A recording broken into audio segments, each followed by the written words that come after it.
Okay, let's unpack this. We're doing a deep dive today into, well, the beautiful chaos of football's biggest individual prize.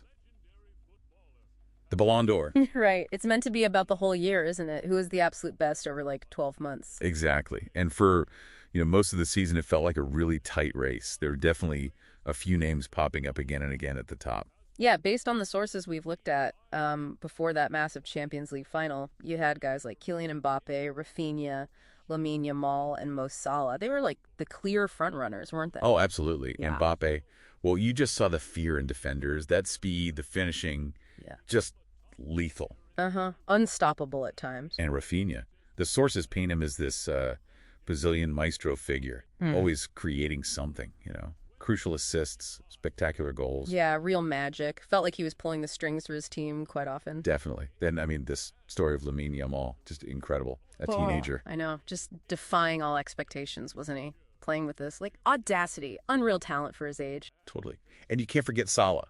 Mr. Reliable, the Egyptian king. Never. Just relentless goal scoring. It often felt like he was carrying the hopes of his entire club on his shoulders, didn't it? It really did. And look, they'd all achieved so much domestically, too. League titles, cups, individual awards.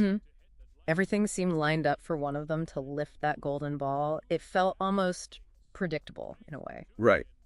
But then the sources really zero in on this massive turning point. The Champions League final. Yeah, that's the fascinating bit here and kind of the core of our deep dive into this stuff. How this one single match, the biggest stage, the ultimate pressure cooker, how it apparently just completely blew up the expected Ballon d'Or result. How can 90 minutes, maybe a bit more, outweigh, 9 months of brilliance? That's the question, isn't it? It's so compelling because you had all these stars shining brightly all season long. Consistent brilliance. Exactly. But the sources point to this, like totally unexpected protagonist in that final game, Ousmane Dembélé. Right. A player everyone knows has flashes of absolute genius, but let's be honest, also known for, inconsistency, and injuries haven't helped his career path. For sure. But according to the source material, on that specific night, playing against the absolute best, Dembélé just nailed it. Yeah, the sources describe this key moment.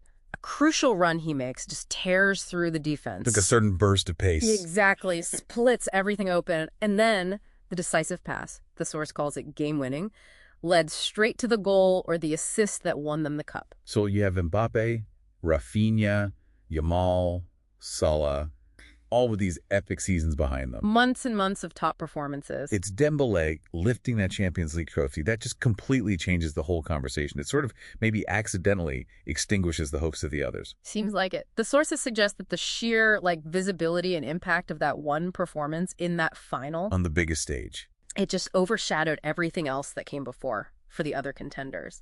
It's a bit like recency bias maybe, but amplified massively because it's the Champions League final. That trophy carries so much weight. Huge weight.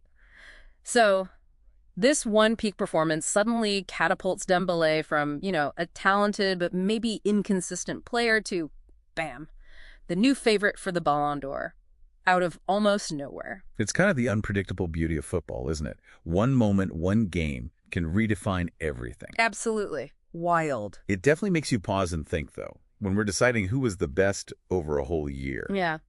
How much should that single peak performance in the biggest game count? Yeah. Compared to, say, 9 months of someone else being consistently brilliant week in, week out. Exactly. It's a tough balance. Definitely something for you, the listener, to chew on as the votes actually get cast. Where do you draw the line?